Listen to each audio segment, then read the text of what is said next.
এই যে ঢাকা মেডিকেলে আমরা গেলে দেখি যে বারান্দায় রোগীরা পা ফেলার জায়গা নাই। 1 বছরে সরকার এখনো পর্যন্ত এই স্বাস্থ্য খাতের কোনো পরিবর্তন করতে পেরেছে? এছাড়া দেখেন এই যে আইন শৃঙ্খলা পরিস্থিতি, আমরা বারবার বলছি, আপনারা যেহেতু বলছেন যে বাংলাদেশে আপনারা অবাধ সুষ্ঠু নিরপেক্ষ নির্বাচন উপহার দিবেন, কিন্তু সেই নির্বাচনের জন্য নির্বাচনী পরিবেশ তৈরি করতে হবে না?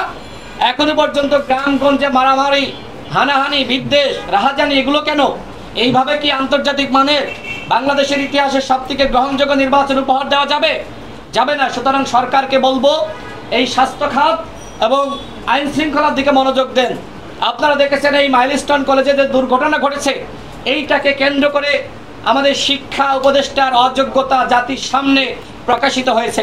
তিনি গতকাল বলেছেন যে আমাদের সিদ্ধান্ত নিতে দেরি হয়েছে, এই সিদ্ধান্ত তড়িঘড়ি করে নেওয়া যায় না। কিন্তু আমরা লক্ষ্য করলাম যে উদর পিণ্ডি বুদর ঘাড়ে দেওয়ার জন্য একজন সিনিয়র সচিবকে তাকে তার ওই জায়গা থেকে সরিয়ে জনপ্রশাসন মন্ত্রণালয়ে সংযুক্ত করা হয়েছে, যেখানে শিক্ষা উপদেষ্টা নিজে বলছেন আমরা সিদ্ধান্ত নিতে পারি নাই।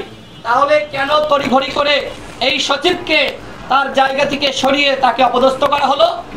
এই সরকার এইভাবে আমলাদের, সরকারি কর্মকর্তাদের অপমানিত করছে, অপদস্থ করছে। আমরা সরকারকে বলবো, আমলাদেরকে আপনারা বিভিন্ন জায়গায় আমরা দেখেছি, যারা 14 সালে, যারা 18 সালে, যারা 24 সালের ডিসি ছিল, এসপি ছিল, আপনারা কি তাদের বিরুদ্ধে কোনো ব্যবস্থা নিতে পেরেছেন? আমরা আজকে দেখলাম এই যে কুখ্যাত খায়রুল, বিচারপতি খায়রুলকে আজকে অ্যারেস্ট করা হয়েছে। আমরা প্রশ্ন করছি আপনাদের, আজকে আমরা প্রশ্ন করছি কেন এই বিচারপতি কুখ্যাত খায়রুল হককে গ্রেপ্তার করতে আপনাদের এত সময় লাগলো? যারা আওয়ামী লীগের আমলের বিচারপতি ছিল, যারা বাংলাদেশকে ধ্বংস করেছে, বিচার বিভাগকে ধ্বংস করেছে, তাদেরকে এখনো পর্যন্ত কেন অ্যারেস্ট করা হচ্ছে না?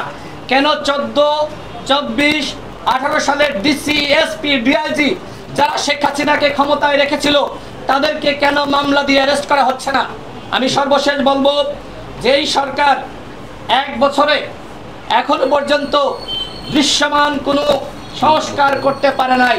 ছিনতাই চলছে, দুর্নীতি চলছে, অন্যায় চলছে। এই যে আমাদের দুদক কি করছে?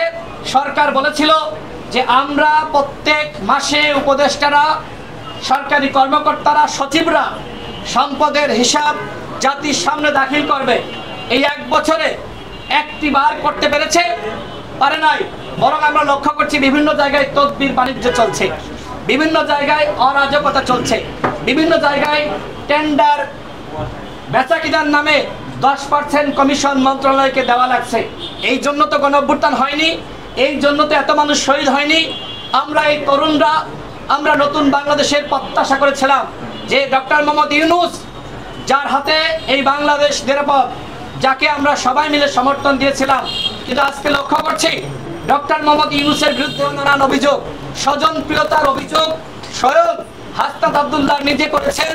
এই যে স্বাস্থ্য উপদেষ্টা এবং বিভিন্ন উপদেষ্টাকে নিয়োগ দেওয়া হয়েছে, কিভাবে, কোন প্রক্রিয়ায়, যার স্বাস্থ্য বিষয়ে ন্যূনতম নলেজ নাই, বাংলা বিভাগে পড়াশোনা করে এরপরে ব্যাংকের ম্যানেজার হয়েছেন, তিনি আজকে বাংলাদেশের স্বাস্থ্য উপদেষ্টা। এইভাবে তো দেশ চলতে পারে না।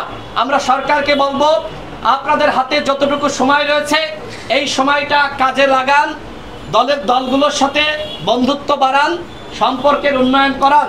যে উদ্যোগ নিয়েছেন সেই উদ্যোগকে আমরা সাধুবাদ জানাই, কিন্তু এই উদ্যোগের মাধ্যমে বৈষম্য আপনারা সৃষ্টি করেছেন। এই যে জাতীয় ঐক্যমত্য কমিশন, সেখানে আমাদের দলের পক্ষ থেকে যাওয়া হচ্ছে, আমরা সেখানে স্পষ্টভাবে বলেছি আমরা সরকারকে সহযোগিতা করতে চাই।